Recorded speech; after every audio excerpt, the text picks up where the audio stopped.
नमस्कार, मैं अस्मा खान, प्रवक्ता सूरज प्रसाद राजकीय बालिका इंटर कॉलेज झांसी से आपका बच्चों इतिहास की कक्षा में स्वागत करती हूँ। तो बच्चों, आज हम पढ़ेंगे अपने तीसरे अध्याय के दूसरे भाग को। तीसरा अध्याय हमारा वही है, तीनों महाद्वीपों में फैला हुआ साम्राज्य। तो बच्चों, इसके पहले वाले भाग में हमने क्या पढ़ा था, थोड़ा सा उसका रिवीजन कर लें। हमने साम्राज्य के बारे में, उसके आरंभिक काल के बारे में पढ़ा था। तीसरी शताब्दी में हुए संकट के बारे में हमने जाना।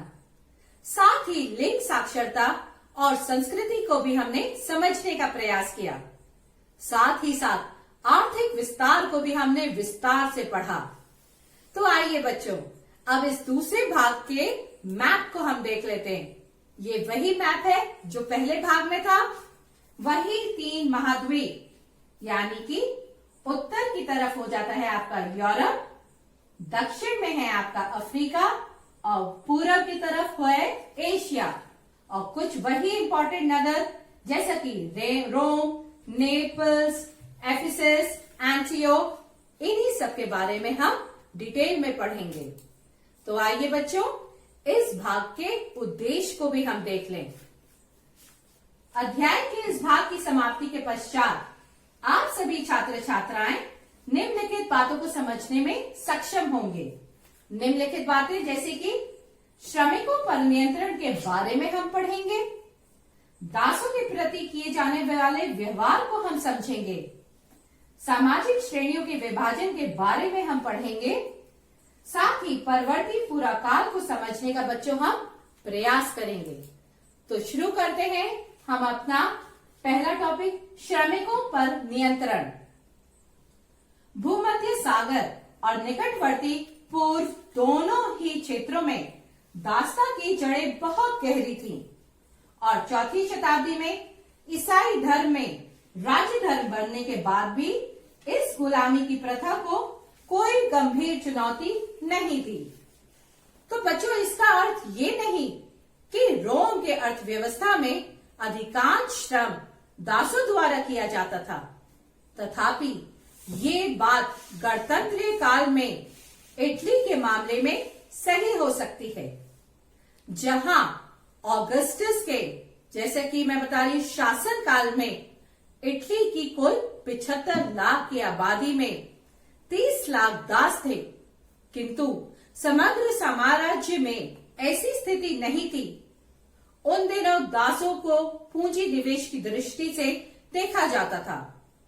कम से कम रोम के एक लेखक ने तो जमींदारों को ऐसे संदर्भों में उन गुलामों का इस्तेमाल न करने की सलाह दी जहां फसल की कटाई के लिए उनकी बहुत बड़ी संख्या में आवश्यकता हो, अथवा जहां स्वास्थ्य को मलेरिया जैसी बीमारियों से नुकसान पहुंच सकता हो। ऐसे विचार दासों के प्रति सहानुभूति पर नहीं, बल्कि हिसाब किताब पर आधारित थे। एक ओर जहां उच्च वर्ग के लोग दासों के प्रति प्रायः क्रूरतापूर्ण व्यवहार करते थे, वहीं दूसरी ओर साधारण लोग उनके प्रति कहीं अधिक सहानुभूति भी रखते थे। नीरो के शासनकाल में घटी एक घटना के बारे में इतिहासकारों का मत, अब वो क्या मत था बच्चों, उसको भी हम जाने। प्रथम शताब्दी में शांति स्थापित होने से लड़ाई झगड़े कम हुए, जिससे दासों की आपूर्ति में भी क्या होगा, कमी आएगी। इससे दास श्रम का प्रयोग करने वाले उन दास प्रजनन अथवा वेतनभोगी मजदूरों जैसे विकल्पों का सहारा लेना पड़ा। वेतनभोगी मजदूर सस्ते तो थे ही, उन्हें आसानी से छोड़ा और रखा भी जा सकता था। तो बच्चों, वास्तव में तो रोम में सरकारी निर्माण कार्यों पर स्पष्ट रूप से मुक्त श्रमिकों का व्यापक प्रयोग किया जाता था। क्यों? क्योंकि दास श्रम का बहुतायत प्रयोग बहुत महंगा पड़ता था। भाड़े के मजदूरों के विपरीत गुलाम श्रमिकों को वर्ष भर रखने के लिए भोजन देना पड़ता था और उनके अन्य खर्च भी उठाने पड़ते थे। अब जिससे हुआ क्या, इन गुलाम श्रमिकों को रखने की लागत क्या हुई, बढ़ गई। इसलिए संभवतः बाद की अवधि में कृषि क्षेत्र में अधिक संख्या में गुलाम मजदूर नहीं रहे, और कम से कम पूर्वी प्रदेशों में तो ऐसा ही हुआ। और दूसरी ओर इन दासों और मुक्त व्यक्तियों अर्थात ऐसे दास जी, उनके मालिकों ने तो मुक्त कर यानी कि मुक्त कर दिया था, और साथ ही उनको व्यापार प्रबंधकों के रूप में व्यापक रूप से नियुक्त किए जाने लगा। ये बच्चों स्पष्ट था कि उनके अधिक संख्या में आवश्यकता नहीं थी। मालिक अक्सर अपने गुलामों अथवा मुक्त हुए गुलामों को अपनी ओर से व्यापार चलाने के लिए पूंजी, यहां तक कि पूरा का पूरा कारोबार सौंप देते थे। रोमन कृषि लेखकों ने श्रम प्रबंधन की ओर बहुत ध्यान दिया। जमींदारों को अपनी जरूरत से दुगनी संख्या में उपकरण तथा औजारों को सुरक्षित भंडार रखना होता था। नियोक्ताओं की यह आम धारणा थी कि निरीक्षण यानी देखभाल के बिना कभी भी कोई काम नहीं करवाया जा सकता था।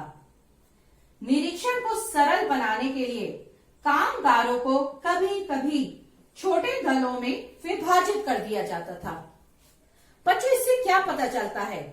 हमको यही पता चलता है कि उन दिनों श्रम प्रबंधन पर विस्तार से विचार किया जाता था। वरिष्ठ क्लीनिंग एवं प्रसिद्ध प्रकृति विज्ञान के लेखक ने दास समूहों के प्रयोग की ये कहकर निंदा की कि यह उत्पादन आयोजित करने की सबसे खराब तरीका है। क्यों? क्योंकि इस प्रकार अलग अलग समूह में काम करने वाले दासों को आमतौर पर पैरों में जंजीर डालकर एक साथ रखा जाता था। इसी के साथ बच्चों हम आगे बढ़े। ऐसे तरीके कठोर और क्रूर प्रतीत होते हैं, पर बच्चों ये ध्यान रखने बात है कि हमें ये याद रखना चाहिए कि आज विश्व में अधिकांश फैक्ट्री आश्रम नियंत्रण के कुछ ऐसे ही सिद्धांत लागू करती है। वास्तव में रोमन साम्राज्य के कुछ औद्योगिक प्रतिष्ठानों ने तो इससे भी अधिक कड़े नियंत्रण लागू कर रखे थे। अब वरिष्ठ प्लिनी ने सिकंदरिया की फ्रैंकिसेंस यानी कि सुगंधित रेसिन राल की फैक्ट्रियों के हालात का वर्णन किया। कितना ही कड़ा निरीक्षण रखो, पर्याप्त प्रतीत नहीं होता था। कामगारों के एप्रनों पर एक सील लगा दी जाती थी और साथ ही उन्हें अपने सिर पर एक गहरी जाली समझते हैं बच्चों, वाला वैसा मास्क या नेट पहनना पड़ता था, और उन्हें फैक्ट्री से बाहर जाने के लिए अपने सभी कपड़े उतारने पड़ते थे। कृषि श्रमिक अवश्य ही थके थके से रहते होंगे और उन्हें नापसंद किए जाता होगा, किंतु तीसरी शताब्दी के राज्य देश में मिस्र यानी कि इजिप्ट के किसानों द्वारा अपना गांव छोड़कर जाने का उल्लेख भी मिलता है। उसमें ये कहा गया कि इसलिए गांव छोड़कर वे जा रहे थे ताकि उन्हें खेती के काम में न लगाना पड़े, और संभवतः यही बात अधिकांश फैक्ट्रियों और कारखानों पर लागू होती थी। दूसरी शताब्दी के प्रारंभिक अवधि के लेखक ने बताया है कि हजारों श्रमिक गुलामी में काम करने के लिए आत्मसमर्पण करते थे, हालांकि वे मुक्त थे। अब बच्चों दूसरे शब्दों में हम ये कह सकते हैं, बहुत से गरीब परिवारों ने तो जीवित रहने के लिए ही ऋणबद्धता स्वीकार कर ली थी। हाल ही में खोजे गए ऑगस्टीन के पत्रों में से एक पत्र से हमें ये जानकारी मिलती है कि कभी कभी माता पिता अपने बच्चों को 25 वर्ष के लिए बेचकर बंधुआ मजदूर बना देते थे। ऑगस्टीन ने एक बार अपने एक वकील मित्र से पूछा कि पिता की मृत्यु हो जाने पर क्या इन बच्चों को आजाद किया जा सकता था? फिर भी हमें इस संबंध में सही स्थिति समझने के लिए पर्याप्त सावधानी बरतनी चाहिए और सीधे इस निष्कर्ष पर नहीं पहुंचना चाहिए कि अधिकतर श्रमिकों पर इन तरीकों से दबाव डाला जाता था। जब 5वीं शताब्दी की हम बात करें, उस समय अंतिम वर्षों में सम्राट एंटिसियस ने ऊंची मजदूरियों देकर और समूचे पूर्वी क्षेत्र से श्रमिकों को आकर्षित करने के 3 सप्ताह से भी कम समय में पूर्वी सीमांत क्षेत्र में दारा शहर का निर्माण किया था। शहर के शासक लूसियस पेडिनियस सेकेंडस का उसके एक दास ने कत्ल कर दिया और कत्ल के पश्चात पुराने रिवाज के अनुसार ये आवश्यक था कि एक ही छत के नीचे रहने वाले प्रत्येक दास को फांसी दे दी जाए, परंतु निर्दोष लोगों को बचाने के लिए बहुत सी भीड़ इकट्ठी हो गई और दंगे शुरू हो गए।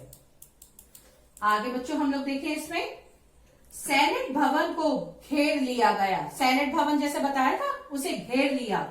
हालांकि सेनेट भवन में अत्यधिक कठोरता का विरोध किया जाता रहा था। जो सेनेटर फांसी देने के पक्ष में थे, उनकी बात मानी गई, परंतु पत्थर और जलती हुई मशालें लिए भीड़ ने इस आदेश को कार्यान्वित किए जाने से रोका।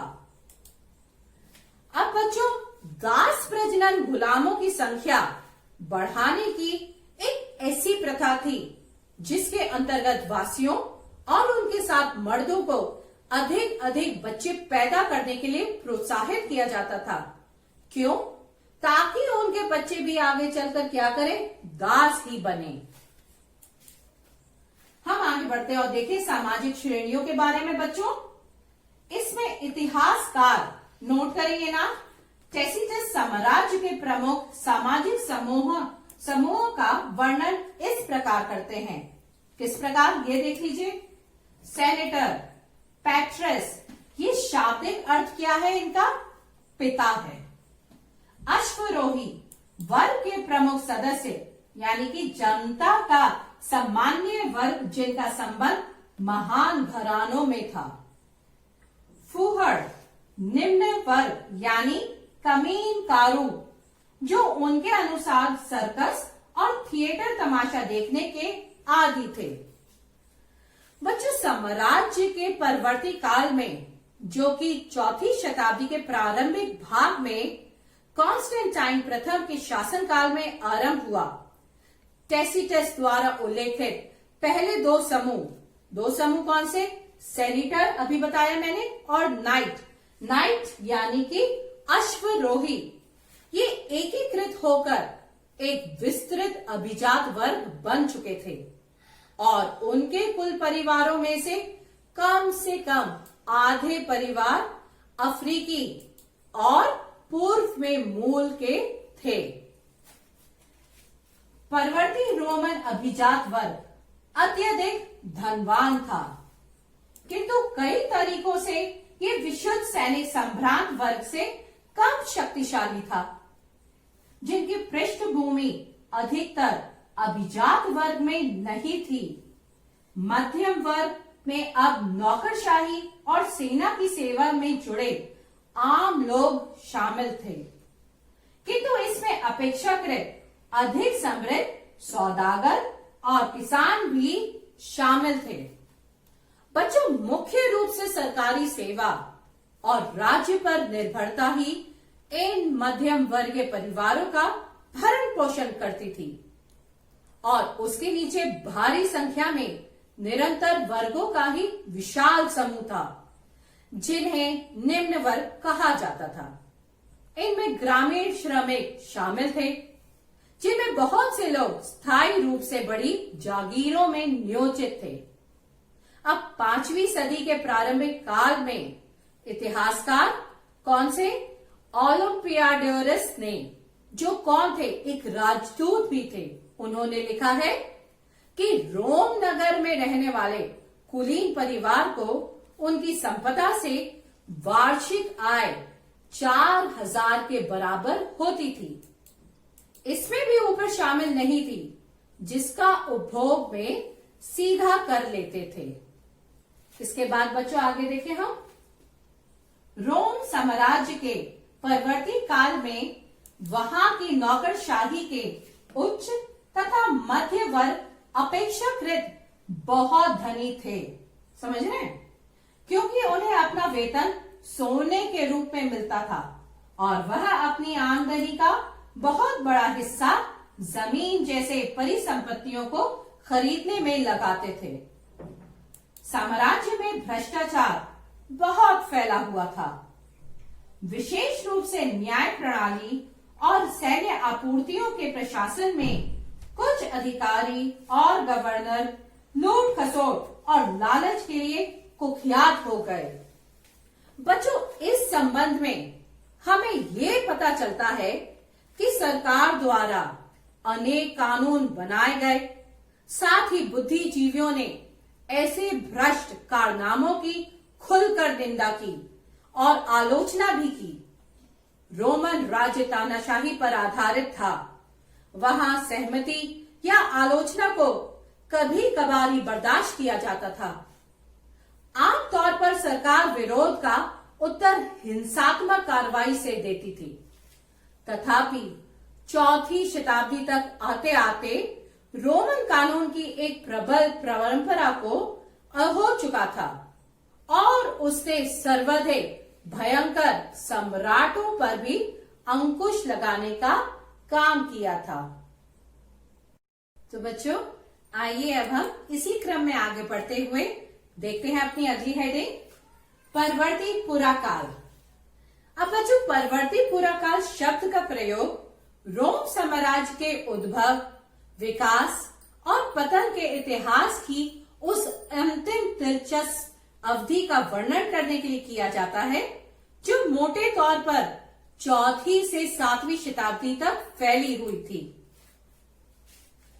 इस अवधि में लोगों के धार्मिक जीवन में अनेक महत्वपूर्ण परिवर्तन हुए। कैसे? जिनमें से एक था सम्राट कॉन्स्टेंटाइन द्वारा ईसाई धर्म को राजधानी बना लेने का निर्णय, और दूसरा था 7वीं शताब्दी में इस्लाम का उदय। लेकिन राज्य के ढांचे में उतने ही महत्वपूर्ण परिवर्तन हुए। ये परिवर्तन सम्राट डायोक्लेशियन के समय प्रारंभ हुए। इसके बाद बच्चों हम देखें, सम्राट डायोक्लेशियन के कार्य। जिन प्रदेशों का सामरिक के आर्थिक दृष्टि से कोई महत्व नहीं था, उन्हें छोटा कर दिया। उसने साम्राज्य की सीमाओं पर किले बनवाए, साथ ही प्रांतों का उसने पुनर्गठन भी करवाया। असैन्य कार्यों को सैन्य कार्यों से अलग कर दिया, 2 अलग अलग कैटेगरीज बना दी। साथ ही उसने सेनापतियों को अधिक स्वायत्तता प्रदान कर दी, जिससे ये सैन्य अधिकारी अधिक शक्तिशाली समूह के रूप में उभर के सामने आए। अब ये बच्चों एक पिक्चर है सम्राट कॉन्स्टेंटाइन की। ये एक विशाल मूर्ति के रूप में है। सम्राट कॉन्स्टेंटाइन जो 313 ईस्वी में एक विशाल मूर्ति का हिस्सा यहाँ प्रदर्शित कर रहे हैं, आपके सामने दिखा रही हूं मैं। इसमें एक शब्द आता है एकाश्म। इसका तात्पर्य एक बड़ी चट्टान का टुकड़ा होता है, परंतु इसका प्रयोग यहाँ पर मानव इकाइयों के लिए किया गया है। तो बच्चों इसके आगे बढ़ते हुए हम देखें, कॉन्स्टेंटाइन ने इन परिवर्तनों को पुख्ता बनाया और कुछ परिवर्तन भी किए। अब किस तरीके से उसने पुख्ता बना के परिवर्तन किए होंगे? जैसे कि उसके द्वारा सॉलिडस नामक एक सिक्का चलाया गया। ये सिक्का है बच्चों, नोट करिए, सॉलिडस। ये 4.5 ग्राम शुद्ध सोने का था। ये सिक्का रोम साम्राज्य समाप्त होने के बाद भी चलता रहा।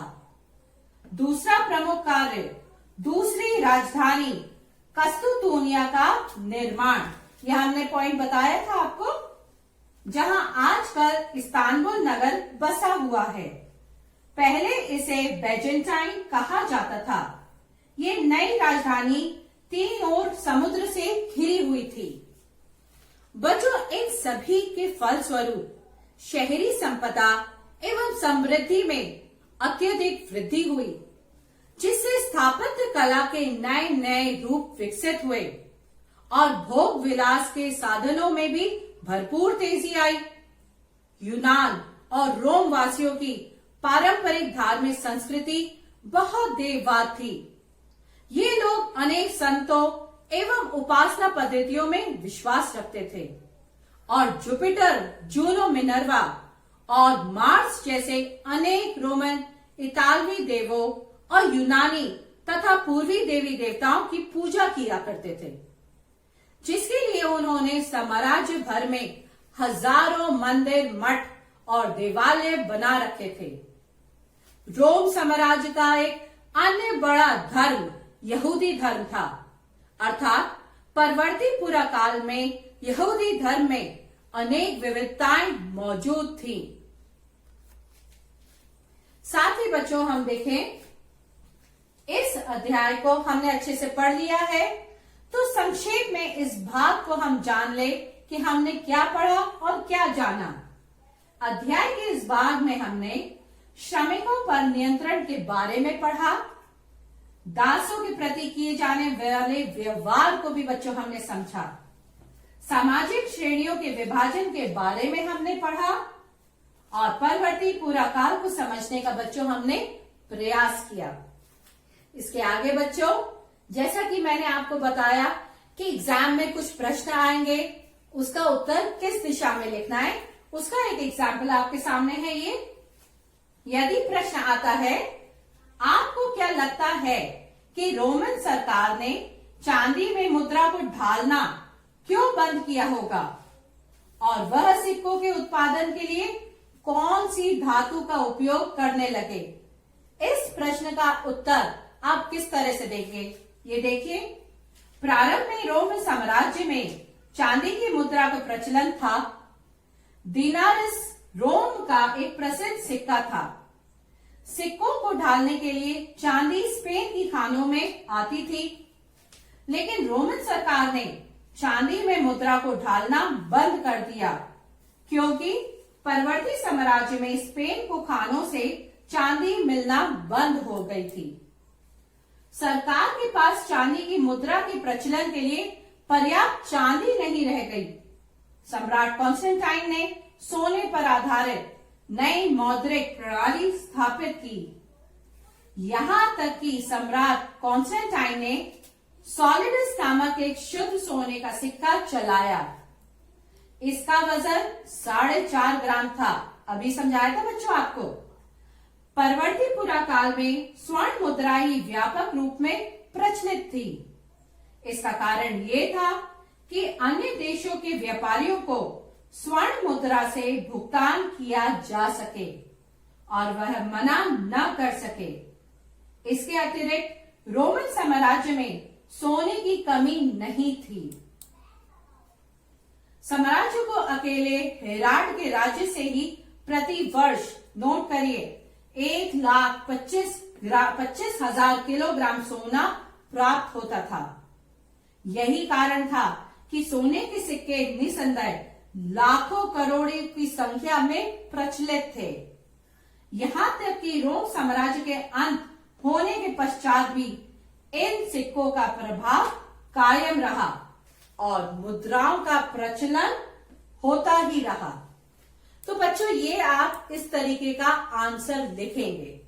अब हम इस अध्याय के इस भाग के निष्कर्ष को भी जान ले बच्चों। अध्याय के इस भाग से ये निष्कर्ष निकलता है कि किस तरह पूर्ववर्ती और परवर्ती साम्राज्य में परिवर्तन हुए, समकालीन लोगों की सामाजिक जीवन किस तरह की थी, किस तरह नवीन राजनीतिक दृष्टिकोण से सामाजिक क्षेत्र में परिवर्तन दृष्टिगोचर होते हैं। साथ ही श्रमिकों के नियंत्रण व दासों की स्थिति को भी बाद के काल में किस तरह नवीन दिशा प्रदान हुई, ये बच्चों आप समझ ही गए हैं। इसी के साथ बच्चों मैं आपको बता दूं कि हमें घर में बैठ के कुछ होमवर्क भी करना है। जो मैंने आपको अध्याय पढ़ाया है पिछले भाग में और इस भाग में, उसको आपको इम्पोर्टेंट पॉइंट्स उसके नोट करने हैं, उसका आंसर फॉर्मेट बनाना है। क्वेश्चंस मैंने आपको दे रही हूं और कुछ एक एग्जाम्पल आपको दिया है वो भी करना है। कुछ और बच्चों आप क्वेश्चंस करिएगा घर पर, वो नोट कर लीजिए। पहला वही प्रश्न है, आपको क्या लगता है कि रोमन सरकार ने चांदी की मुद्रा को ढालना क्यों बंद किया होगा और वह सिक्कों के उत्पादन के लिए कौन सी धातु का उपयोग करने लगे? अगला प्रश्न नोट करिए जो आप करेंगे घर पे। कॉन्स्टेंटाइन द्वारा किए गए परिवर्तनों को आप रोमन साम्राज्य के विकास के किस संदर्भ में समझते हैं? अभी डिस्कस किया था बच्चों, ये आप कर लेंगे अच्छे से, मुझे मालूम है। और कुछ क्वेश्चन है वो भी करिएगा। यदि आप रोम साम्राज्य में रहे होते तो कहाँ रहना पसंद करते हैं, नगरों में या ग्रामीण क्षेत्रों में? इसका कारण सहित आपको समझाना है। एक और क्वेश्चन बच्चों नोट करिए जो आप करेंगे। रोम साम्राज्य में सामाजिक श्रेणियों में विद्यमान विभिन्नताओं को समझाइए। तो बच्चों ये आपका गृह कार्य यानी कि होमवर्क है और साथ ही इस पूरे अध्याय को याद करना है और अच्छे से पढ़ना है। तो बच्चों अब हमारा ये अध्याय भी पूरा होता है और आगे आने वाले अध्याय में हमें क्या पढ़ना है वो भी मैं आपको थोड़ा सा बता दूं, तो आप हल्का सा इसका रिवीजन करके आइएगा। आने वाले अध्याय में हम अरब में इस्लाम का उदय, धर्म निष्ठा समुदाय और राजनीति के बारे में पढ़ेंगे। साथ ही बच्चों हम खलीफाओं के शासन विस्तार को जानेंगे, गृह युद्ध और संप्रदाय निर्माण, साथ ही उम्मयद और राजतंत्र का केंद्रीकरण व खिलाफत के वेतन और संतानों के उदय के बारे में भी हम पढ़ेंगे। तो बच्चों मैं आशा करती हूँ आज का पढ़ाया हुआ पूरा पाठ आप अच्छे से समझ गए होंगे। तो घर पर रहिए बच्चों, सुरक्षित रहिए और निरंतर पढ़ते रहिए, आगे बढ़ते रहिए। Thank you.